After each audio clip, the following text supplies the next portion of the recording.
this hive crashed. And then it became victim to all sorts of things. It became victims to wax.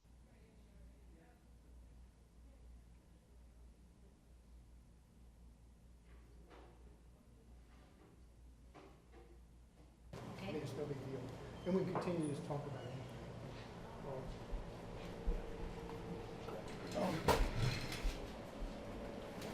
So why would Canada have a tolerance? Let's say you got 100 colonies in an apiary. They have 20 to 40,000 bees in the hive.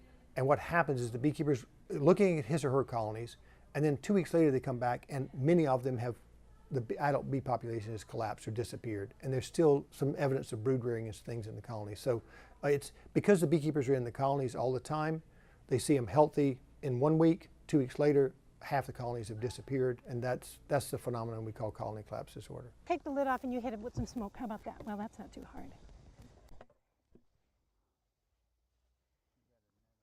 Something to get started here.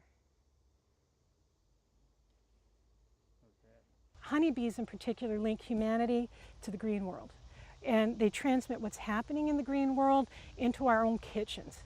And if something goes wrong there, you are going to feel it.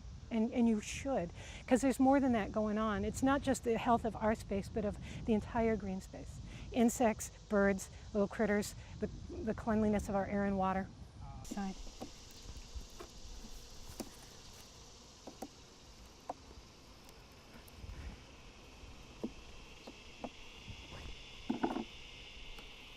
You grab the next one, Tony. So basically,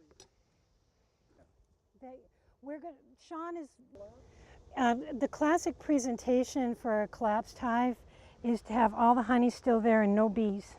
So if colony collapse disorder is this disease where your working forager bees go out there and they never come back, holy cow, of course it's going to crash. And we don't know why they're not coming back. Are they dying while they're out there?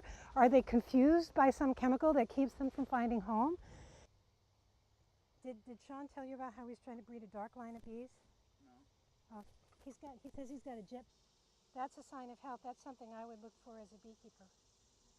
Because that means the factors that were contributing to losses on the West Coast look different than those on the East Coast. So, and it fits with what we understand about bee health.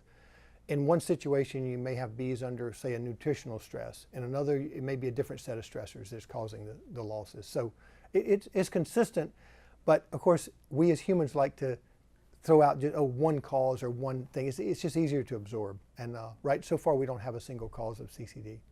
Thank you, Tony.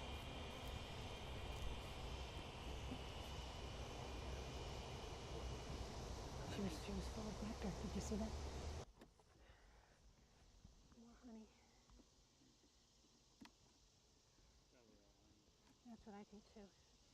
He's got this fat, thin thing going on here. I might check out this frame. From the evidence that I see here, I would stop inspecting this hive. The complexity of bee health is such that I'm not sure if we'll get to one solution. I think we'll have multiple solutions that we and the beekeepers are working to develop to help keep bees healthy. See her right there? Yeah. I think that's probably crepe myrtle, that pollen. A little bit of larvae. Yep.